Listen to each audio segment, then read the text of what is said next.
Ladies and gentlemen, here we go. And fixed. Turns out we had a bad ground in the connector for the driver's side of the harness. So we're fixed.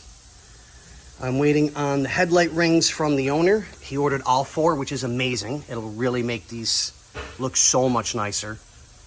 So on.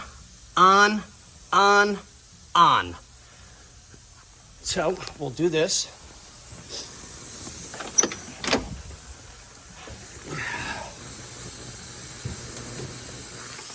High beam light is on.